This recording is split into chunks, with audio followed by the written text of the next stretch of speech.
200 marks में ना 100 marks technical होता है, 100 मार्क्स नॉन टेक्निकल होता है। ठीक उसी तरीके से यहाँ पे ये भी होता है। इसी के बिहाफ पे सारा गेम प्ले होगा, सारा चीज डिसाइड होगा, सारा मेरिट बनेगी। जब आप प्रैक्टिस मॉक लगाओगे किसी भी सब्जेक्ट का या कंप्लीट सब्जेक्ट का, तब आपको पता चलेगा रियल में आपने कितना चीजें सीखा है। सिग्नल के कुछ बेसिक क्वेश्चन देखने को मिल गए थे, कुछ कंट्रोल के बेसिक क्वेश्चन देखने को मिल गए थे, उसका भी क्वेश्चन आता है, लेकिन जो मेन सब्जेक्ट है उसी का मैं यहाँ पे लिखा हूँ। Hi everyone, welcome to engineers वाला। कैसे हैं आप लोग? होपफुली अच्छे होंगे और आपका प्रिपरेशन भी अच्छा चल रहा होगा। यू नो वेरी वेल 2025 आने वाली है और 2025 में आने वाली वैकेंसीज के बारे में आपको धीरे धीरे चीजें पता चल रही है। एक चीज आपको पता चल गई है, आरआरबी जेई ने अपना एनुअल कैलेंडर रिलीज कर दिया है और 2025 के वैकेंसी के बारे में बता दिया है। एसएससी जेई हर साल आती है तो ये कंफर्म ही है। इसके अलावा भी और कई सारी वैकेंसी है जिसके बारे में धीरे धीरे पता चल रहा है। उसमें से एक वैकेंसी है DSSB जेई। रिसेंट में एक मीटिंग हुआ था और उसमें बताया गया था DSSB में जो सारी जितने भी सीट वैकेंट है उसको मार्च अप्रैल तक फिलअप करने का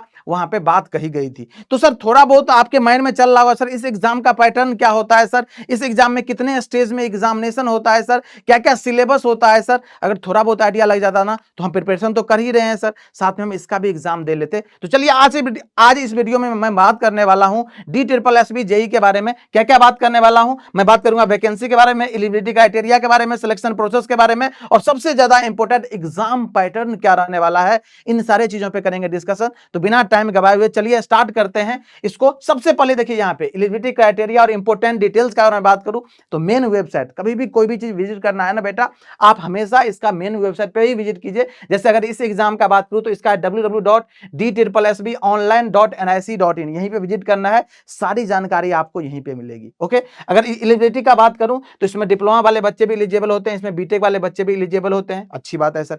एज क्राइटेरिया का बात करूं तो यहाँ पे 18 ईयर से लेकर 27 ईयर्स होता है। ये इसके बाद आपका जो एज रिलैक्सेशन होता है ना, उस एज पर जो भी कैटेगरी लाइक करोगे आप उसमें चीजें चली जाएगी, तो उसके अकॉर्डिंग आपको सारी चीजें यहाँ पे मिल जाएगा। अगर मैं बात करूं सिलेक्शन प्रोसेस का बात करूं तो यहाँ पे देखो टायर 1 एग्जाम होता है और इसके बाद टायर 2 एग्जाम होता है। ये दो एक स्टेज का एग्जाम होता है, just like SSC JE, just like RRB JE बोल सकते हो। तो यहाँ पे टायर 1 और टायर 2 दोनों कंप्यूटर बेस्ड टेस्ट ही होता है। अब सर इसका सिलेबस क्या होता है, इन सारी चीजों के बारे में बात करें तो अभी मैं डिटेल में डिस्कशन भी करूंगा आपको, तो आपको ये सारी चीजें क्लियर हो जाएगी यहाँ पे। अगर इसके बाद मैं आगे बात करूं तो सर इसमें सिलेक्शन प्रोसेस में देखो क्या टायर 1 आपको पता है, टायर 1 जो होता है ये 200 मार्क्स का पेपर होता है। कितना सर? ये 200 मार्क्स का पेपर होता है। और जैसे आपको पता है, अगर आपने तैयारी किया होगा या आपने कभी भी एग्जाम दिया होगा, नहीं तो अगर इंफॉर्मेशन ही पता किया होगा तो आपको पता है एसएससी जेबी सर 200 मार्क्स का होता है सर। लेकिन सर इस 200 मार्क्स में ना 100 मार्क्स टेक्निकल होता है, 100 मार्क्स नॉन टेक्निकल होता है। ठीक उसी तरीके से यहाँ पे ये भी होता है, बट ये जो है ना टायर 1, ये ओनली क्वालिफाइंग नेचर का होता है, जस्ट स्क्रीनिंग टेस्ट है। यस, यहां से मेरिट नहीं बनती है। ये अगर क्वालिफाई करोगे तभी आपको टायर 2 में जाने का मौका मिलेगा और इसके बाद इसके बेस्ड पे सारा मेरिट डिसाइड होता है। क्या सर? इसके बेस्ड पे मेरिट डिसाइड होता है। तो ये बहुत ज्यादा इंपॉर्टेंट है, जो आपको यहाँ पे पहले क्वालिफाई करना पड़ेगा, तब आप यहाँ पे पहुंचोगे और यहाँ पे परफॉर्म करोगे, उसके बिहाफ पे आपका मेरिट बनेगा और आपको जो भी डिपार्टमेंट आप पोस्ट सेलेक्ट करोगे, जब आप फॉर्म फिलअप करते हो तो यहाँ पे भी पोस्ट प्रेफरेंस का ऑप्शन आता है, उसके अकॉर्डिंग आपको सारी चीजें यहाँ पे साइन होने वाला है। और अंत में आपको तीसरा स्टेप में डॉक्यूमेंट वेरिफिकेशन भी करवाना है। अब आपके मन में आता होगा सर इसमें कौन कौन से सब्जेक्ट पूछे जाएंगे, सर इसमें कौन कौन सा सब्जेक्ट होगा सर? तो देखिए यहाँ पे अगर मैं बात करूं एग्जाम पैटर्न टायर 1 का, अगर मैं बात करूं टायर 1 का एग्जाम पैटर्न क्या है तो ध्यान रखिएगा। टायर 1 का जो एग्जाम पैटर्न का अगर मैं बात करूं तो टायर 1 के एग्जाम पैटर्न में आपको दिख रहा होगा क्या, सेक्शन 1 और सेक्शन 2 सेक्शन होता है। सेक्शन 1 में वहीं सा नॉन टेक वाला पार्ट होता है जिसमें 5 सेक्शन होता है। जनरल अवेयरनेस का 20 क्वेश्चन होता है, जनरल इंटेलिजेंस रीजनिंग का 20 क्वेश्चन होता है, अर्थमेटिक एंड न्यूमेरिकल एबिलिटी का 20 क्वेश्चन होता है, test of Hindi language and comprehension का 20 क्वेश्चन होता है, test of English language and comprehension. Yes, देखो 20 मार्क्स ईच, 5 सेक्शन है और 20 marks for each, 20 question for each. तो कितना होगा, 20 मल्टीप्लाई 5 करोगे 100 क्वेश्चन हो जाएगा। देखो दिख भी रहा है तुम्हें कितना, 100 क्वेश्चन तुम्हें दिख रहा है यहाँ पे। और 100 क्वेश्चन तो आपको अच्छी तरह से पता है 100 मार्क्स। और ये जो टोटल जो मिलने वाला टोटल पेपर का अगर मैं बताऊं तो यहाँ से 100 और नीचे में आपको फिर 100 दिख रहा है, फिर 100 दिख रहा है यहाँ पे। और ये जो 100 है ना, ये आपका टेक्निकल वाला पार्ट है। जो टेक्निकल वाला पार्ट आप पढ़ते हो, आपके मन में अब चलेगा सर इस टेक्निकल में कौन कौन सवाल पूछे जाते हैं, तो इस पे डिस्कशन करने वाला हूं, वरी नहीं करना है आपको। देखो लिखा objective type multiple choice question on the subject concern as per the qualification prescribed for the post. Yes, अब इसमें वैकेंसी किसकी किसकी आती है तो ज्यादा वैकेंसी सिविल वालों की आती है, इलेक्ट्रिकल वालों की वैकेंसी आती है, तो घबराने की कोई नीड नहीं है। 100 मार्क्स का टेक्निकल पूछा जाएगा यहाँ पे और इसके बाद 100 मार्क्स 100 क्वेश्चन टोटल मिला के 100 और 100 200 क्वेश्चन पूछा जाएगा आपका 200 मार्क्स का, और टाइम जो मिलने वाला है ये 2 आवर मिलने वाला है, मतलब आपको 120 मिनट मिलेगा। तो आपको अच्छी तरह से पता लग रहा होगा किस लेवल के क्वेश्चन पूछे जाएंगे। यस, किस लेवल के क्वेश्चन पूछे जाएंगे आपको यहाँ पे सारी चीजें पता चल जाएगी। और ये क्वालिफाइंग नेचर का, इसको जब क्वालिफाई करोगे आप तो आप आओगे टायर 2 एग्जामिनेशन में, और टायर 2 एग्जाम में जब आओगे तो इसका सिलेबस और एग्जाम पैटर्न देख लो। इसमें भी 2 पार्ट है, पार्ट 1 और पार्ट 2। ये पार्ट 2 थोड़ा सा डिफरेंट होता है, बाकी जितने भी एग्जाम देते हो आरआरबी एसएससी वगैरह का जो एग्जाम देते हो उससे तो टोटली डिफरेंट होता है। पार्ट 1 तो वही है, देखो objective type multiple choice question covering the entire syllabus of the qualifying subject. Yes, जो आपका सब्जेक्ट है ना 100 मार्क्स का, जो है टेक्निकल का, वही चीज यहाँ पे आएगा, टेक्निकल का ही पूछा जाएगा। लेकिन यहाँ पे देखिए क्या है, objective type multiple choice question to evaluate the ability for application of concept, problem solving capacity, ability to comprehend context and apply theoretical aspect etc। मतलब ये 100 मार्क्स का क्वेश्चन पूछा जाएगा, जिसमें कुछ कंप्रीहेंशन दे देगा इंग्लिश का, उस टाइप का यहाँ पे चीजें, कुछ लॉजिकल रीजनिंग वाला क्वेश्चन दे देगा। यहाँ पे रहेगा 50 क्वेश्चन, और 50 क्वेश्चन, एक क्वेश्चन 2 मार्क्स का होता है, तो यहाँ पे 100 मार्क्स। देखो 50 क्वेश्चन लिखा है, टोटल ना क्वेश्चन कितना 50, और ये 100 मार्क्स का, और यहाँ से टेक्निकल वाला कितना 100 क्वेश्चन 100 मार्क्स का, टोटल यहाँ से भी आपको 200 मार्क्स हो गया, 150 क्वेश्चन 200 मार्क्स। और देखो 200 मार्क्स लिखा हुआ है, टाइम जो मिलेगा आपको 2 घंटे 30 मिनट, मींस आपको यहाँ पे कितना 150 मिनट मिलने वाला है। देखो ध्यान से, अगर मैं मिनट में बात करूं तो 150 मिनट यहाँ पे मिलने वाला है, और इसी के बिहाफ पे सारा गेम प्ले होगा, सारा चीज डिसाइड होगा, सारा मेरिट बनेगी टायर 2 एग्जाम के बिहाफ पे। यस, अगर मैं बात करूं ये वैकेंसी कब आई थी लास्ट ईयर, तो लास्ट ईयर 2021 में वैकेंसी आई थी। आप जाकर के अगर वेबसाइट पे जाओगे या इसके बारे में प्रीवियस ईयर क्वेश्चन वगैरह आपको चाहिए तो आप हमें टेलीग्राम चैनल पे भी फॉलो कर सकते हो, Krishna sir PW Telegram channel पे।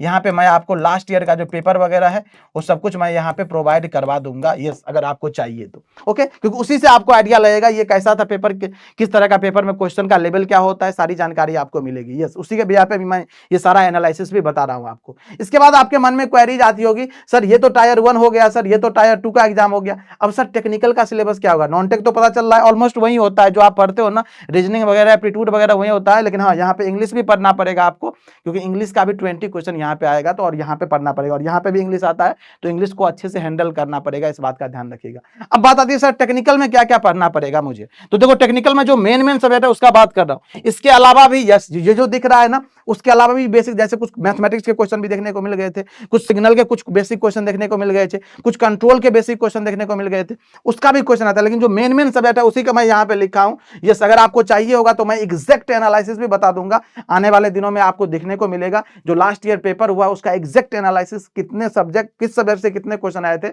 सारी चीजें भी बता दूंगा। अभी जो मेन सब्जेक्ट है अगर आप प्रिपेयर कर रहे हो तो आपको बेसिक इलेक्ट्रिकल इंजीनियरिंग प्रिपेयर करना पड़ेगा, फिर आपको बेसिक इलेक्ट्रॉनिक्स प्रिपेयर करना पड़ेगा, इलेक्ट्रिकल मशीन प्रिपेयर करना पड़ेगा, पावर सिस्टम प्रिपेयर करना पड़ेगा, मेजरमेंट प्रिपेयर करना पड़ेगा, utilization estimation and costing prepare करना पड़ेगा, साथ में डिजिटल इलेक्ट्रॉनिक्स भी करना पड़ेगा, पावर इलेक्ट्रॉनिक्स भी करना पड़ेगा। ये सारे सब्जेक्ट आपको प्रिपेयर करना है पहले।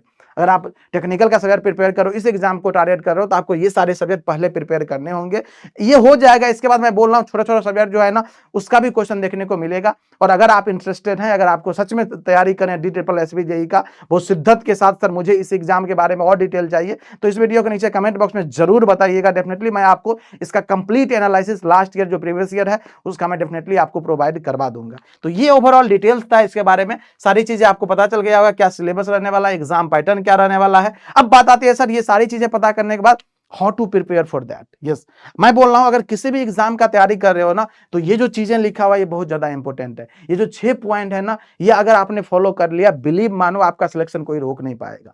क्या क्या है sir? Know your syllabus and exam pattern, मैंने आपको बता दिया। देखो दोनों चीज मैंने आपको बता दिया, सिलेबस भी बता दिया और एग्जाम पैटर्न भी बता दिया आपको। सिलेबस क्या होता है, एग्जाम पैटर्न क्या है।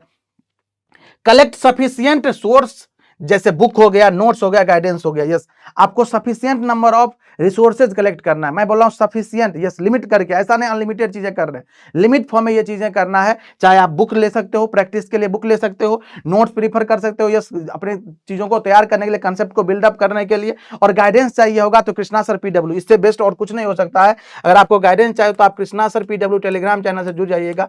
यहाँ पे रेगुलरली हम लोग मीटिंग लेते हैं, सब कुछ करते रहते हैं यहाँ पे, तो सारी चीजें आपको गाइडेंस यहाँ पे मिलती मिलती रहेगी, not only this examination, all AJE examination. Okay, इसके बाद अगर मैं बात करूं तो यहाँ पे है स्टार्ट विद बेसिक। जब भी कोई सब्जेक्ट पढ़ना स्टार्ट करो या किसी एग्जाम के लिए पढ़ना स्टार्ट कीजिए आप लोग, तो हमेशा कोशिश क्या कीजिए, बेसिक से पढ़े, क्योंकि बेसिक से जब पढ़ोगे ना तो आप पूरा वो चीज समझ पाओगे, ग्राउंड लेवल की चीजें, क्योंकि बहुत सारे क्वेश्चन एग्जाम में बेसिक से आते हैं, और जब बेसिक्स क्लियर रहेगा ना तो वो क्वेश्चन आपको फर्स्ट राउंड में बन जाएगा, शुरुआत में ही बन जाएगा, तो आपको एक कॉन्फिडेंस मिलेगा पेपर में अच्छा करने का। ओके, इसी तरह से क्या, प्रैक्टिस टॉपिक वाइज। यस, आपको जब सब्जेक्ट प्रिपेयर करते हो ना, तो जैसे ही टॉपिक कंप्लीट हो गया, उस टॉपिक पे बेस्ड क्वेश्चन भी आपको प्रैक्टिस करना है, जिससे कि टॉपिक भी लर्न कर पाओ और आपको कॉन्फिडेंस भी मिले, धीरे धीरे सब्जेक्ट पे भी कमांड बने आपको। तो टॉपिक वाइज आपको प्रैक्टिस भी करना है। इसके बाद क्या, गो थ्रू PYQ। यस, ये एक ऐसा क्वेश्चन होता है ना बेटा, प्रीवियस ईयर क्वेश्चन, जिसको सोल्व करके, जिसको बना करके बच्चे आज उस डिपार्टमेंट में बैठे हुए हैं।